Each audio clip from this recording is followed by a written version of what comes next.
So, anybody here seen the movie Frozen? The first one. Who here seen the second one? A whole bunch of us here. Yeah, there we go. And so here at South Lake, we're going through a sermon series talking about being chosen. And being chosen means realizing God has a plan, and that we're all part of His story.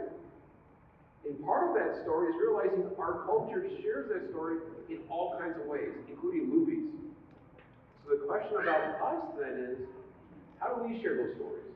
How do we help share through the things we see and watch? That's how God's story is one. So last week we talked about chosen to love. It was an idea of reminding us that, you know what, with Mary, God chose to show love on her.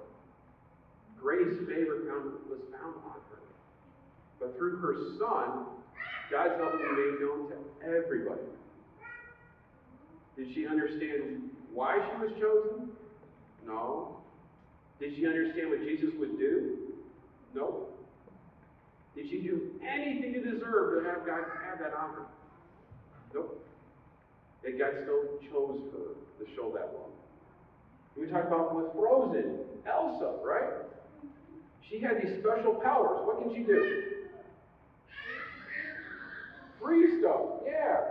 She's got special powers to freeze things, the princess. Did she do anything to deserve those powers? No. Did she really understand those powers when she got them? No. That's right, she actually froze her sister accidentally with it. And yet, she still had these powers as part of this story. Well, this week we're talking about chosen to lead. And we're going to be talking about Joseph. Now, the question I have is, anybody know any leaders? What's a leader? What's a leader, Juliet?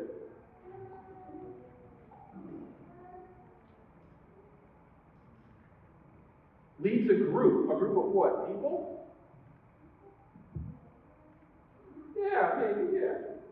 Boy, what else? What's a leader?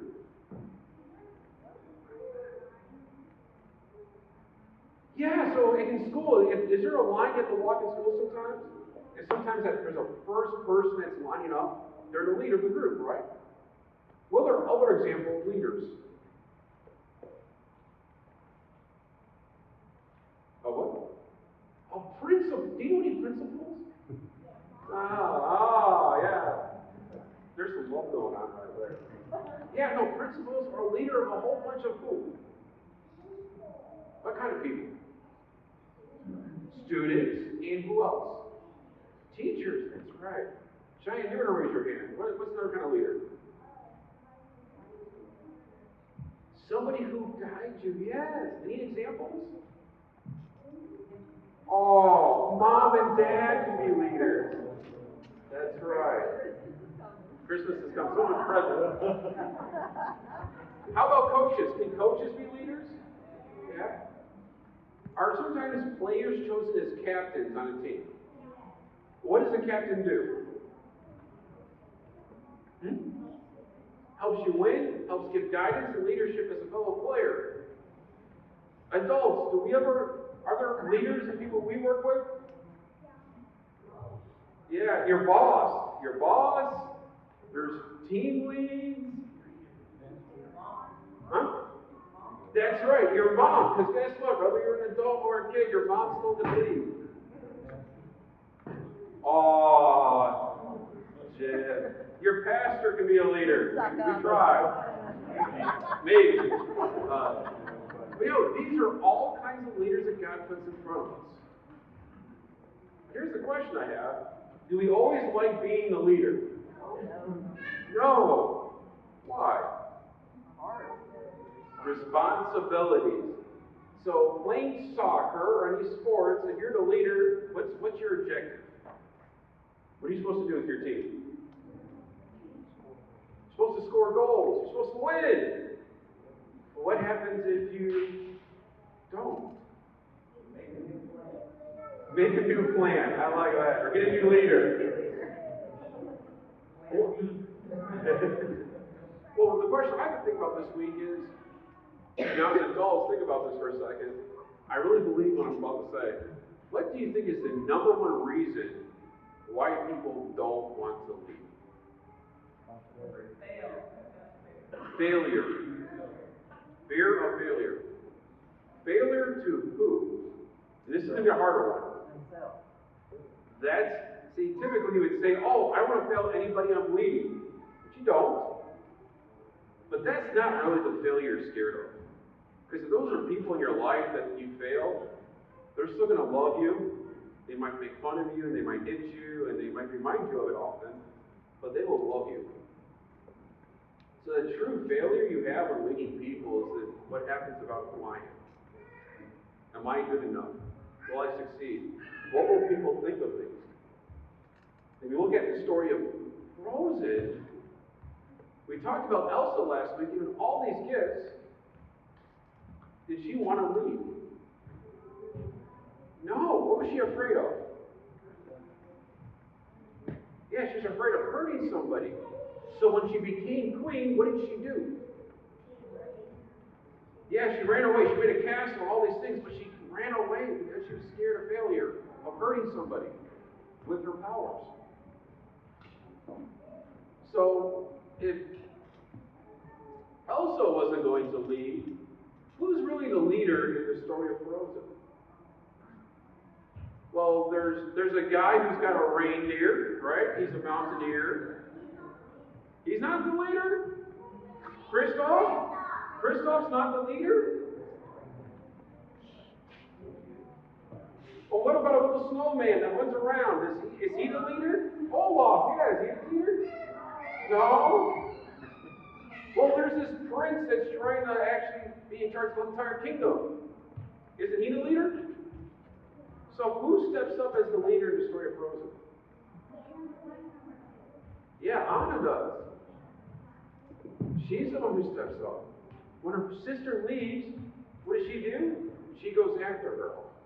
She actually puts somebody in place, not a good guy, but somebody in place to lead. When she meets Kristoff, who's the one who gets Kristoff out of the barn, grab him and his buddy, and they go with her up the mountain? It's Princess Anna, right? Anna. Thank you. Disney is already been writing letters for messing up the names of princesses. So Princess Anna's the one who goes after that. When Princess Anna has to confront her sister in the castle, does she hide or does she go after her? She goes up the steps. We'll get to more in the second war about Anna, but she had a chance to lead. In our story today from our gospel reading about Joseph, you learn about how Joseph was chosen to lead. See, Joseph was betrothed to this young woman named Mary. For those who remember, how old was Mary from last week? Anybody remember? Anybody remember? 12 to 16 years old. She was super young. Yeah, I know, but are you ready to get married? No? That's kind of young, isn't it? But for Mary, she was in junior high, maybe a freshman or sophomore. That's it. And we believe that Joseph was an older man. We believe that traditionally. We don't know. So he's here to marry Mary. He's betrothed to her, which means they're not officially married, but they're to be husband and wife. They actually have to wait 9 months as tradition in the betrothal. Some of the parents can understand where that 9 months comes from. And the whole point, though, is during the time period, they're considered a married couple. How they talk to one another, love one another, care about each other. In the eyes of everybody in the community, they're one person. The marriage celebration is really that way to finally be, yep, everything's been good, all the tests have been passed, they can be married. Well, the problem for Joseph is that his betrothed is now carrying a baby. Part of that betrothal process is to prove a test. Somebody didn't pass. Guys only pass your test in school, right? That's not good, right? Yeah. So Mary is with child. And Joseph has a decision to make. As the husband, soon to be fully married to his wife, does he receive her? Or does she send her on her way. Because here's the problem. Because one of the tests failed for this marriage to come together, the whole community is supposed to shun Mary. They're supposed to throw stones at her and take her away. Joseph, as a husband, should distance himself away from her. Those are the things that Joseph's supposed to do. And it says here from Matthew chapter 1, verse 19, Joseph, to whom she was engaged, was a righteous man. He did not want to disgrace her publicly, so he decided to break the engagement quietly. So when we read this, there's something important I need to bring out here. Joseph, as the husband with his wife, he would expect to love his wife and take care of her. His reaction, I need to distance myself from her. That is his initial reaction. He does not want to lead this relationship anymore. Joseph has two big choices. He can make a whole public display, because if he does, that means people understand that Joseph was wrong, and then Mary is to blame for this problem.